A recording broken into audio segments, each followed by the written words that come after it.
सभी को जय हिंद। जैसा कि आप स्क्रीन पे देख रहे हैं, 18 महीने के डी एरियर का प्रस्ताव पास। 1 करोड़ कर्मचारियों की मौज, मिलेंगे 2,30,000 रुपये।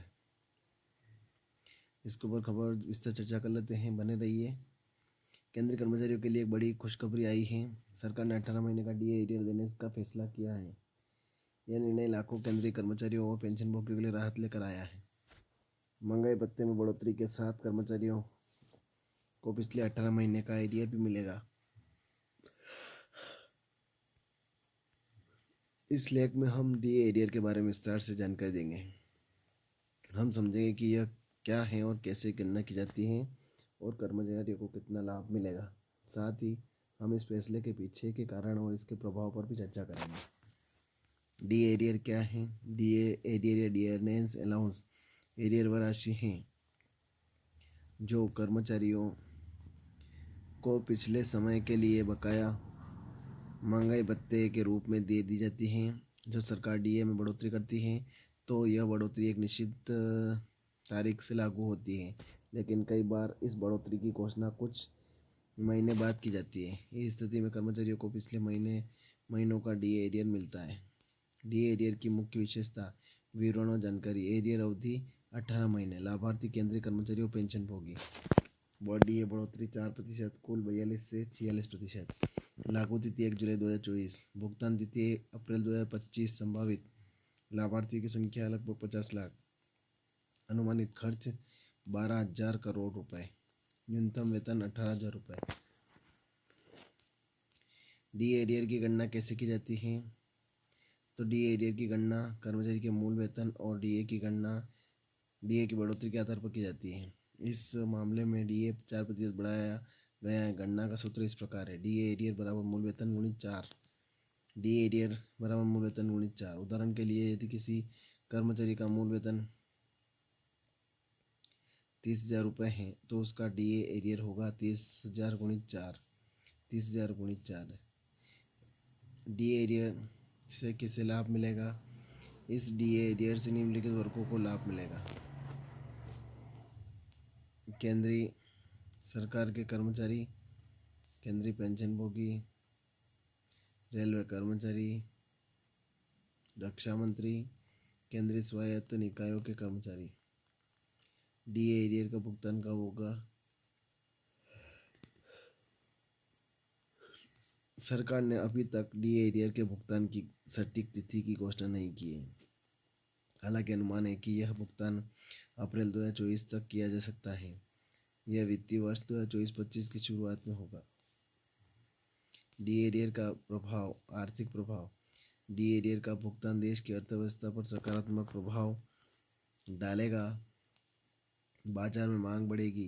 कर्मचारी के पास अधिक पैसा होने से वे अधिक खर्च करेंगे, जिससे बाजार में मांग बढ़ेगी। अर्थव्यवस्था को गति। बढ़ी हुई मांग से उत्पादन और सेवा क्षेत्र को बढ़ावा मिलेगा। रोजगार सृजन। बढ़े हुए उत्पादन से नए रोजगार के अवसर पैदा होंगे। कर्मचारियों पर प्रभाव। डी एरियर का भुगतान कर्मचारियों के जीवन पर सीधा प्रभाव डालेगा। आर्थिक सुरक्षा। अतिरिक्त धन से कर्मचारियों को आर्थिक सुरक्षा मिलेगी। जीवन स्तर में सुधार। वे अपने जीवन को बेहतर बना सकेंगे। बचत और निवेश। कुछ कर्मचारी इस राशि का उपयोग बचत और निवेश में कर सकते हैं। डी एरियर के पीछे कारण। सरकार ने डी एरियर देने का निर्णय कई कारणों से लिया है। महंगाई भत्ते से राहत। बढ़ती महंगाई के बीच कर्मचारियों को राहत देना। Moral boost. कर्मचारियों का मनोबल बढ़ाना और उनकी कार्यक्षमताओं में सुधार लाना। आर्थिक गतिविधियों को बढ़ावा। अर्थव्यवस्था में नकदी प्रवाह बढ़ाना। चुनावी वर्ष। आगामी चुनावों को ध्यान रखते हुए किसानों को खुश करना। डी एरियर का वितरण प्रक्रिया। डी एरियर का वितरण निम्नलिखित चरणों में किया जाएगा। आदेश जारी। वित्त मंत्रालय द्वारा औपचारिक आदेश जारी किया जाएगा। विभागीय प्रक्रिया। प्रत्येक विभाग अपने कर्मचारियों के लिए गणना करेगा। बजट आवंटन। वित्त मंत्रालय द्वारा आवश्यक धनराशि आवंटित किया भुगतान कर्मचारी के बैंक खाते में सीधी राशि जमा की जाएगी। डी एरियर से संबंधित महत्वपूर्ण बात है। कर देयता डी एरियर पर आयकर देय होगा। कर्मचारियों को इसे अपनी आय में शामिल करना होगा। एक मुश्त भुगतान डी एरियर का भुगतान एक मुश्त किया जाएगा, न कि किस्तों में। स्वैच्छिक कर्मचारी इस एरियर को लेने या न लेने का विकल्प चुन सकेंगे। डी एरियर से जुड़े सवाल। क्या डी एरियर सभी कर्मचारियों को मिलेगा? हाँ, यह सभी केंद्रीय कर्मचारी और पेंशन भोगियों को मिलेगा जो सातवें वेतन आयोग के अंतर्गत आते हैं। क्या राज्य सरकार के कर्मचारियों को भी डी एरियर मिलेगा? नहीं, यह केवल केंद्र सरकार के कर्मचारियों के लिए है। राज्य सरकार अपने कर्मचारियों के लिए अलग से निर्णय लेती है। क्या डी एरियर पर टीडीएस कटेगा? हाँ, डी एरियर के नियमानुसार टीडीएस काटा जाएगा। डी एरियर का भविष्य। डी एरियर का भुगतान एक बार का मामला नहीं है। भविष्य में भी जब जब डीए में बढ़ोतरी होगी तब तब एरियर का भुगतान किया जाएगा। यह प्रक्रिया कर्मचारी के वेतन के महंगाई के अनुरूप बनाए रखने में मदद करती है। निष्कर्ष, डी एरियर का भुगतान केंद्रीय कर्मचारियों और पेंशन भोगियों के लिए एक बड़ी राहत है।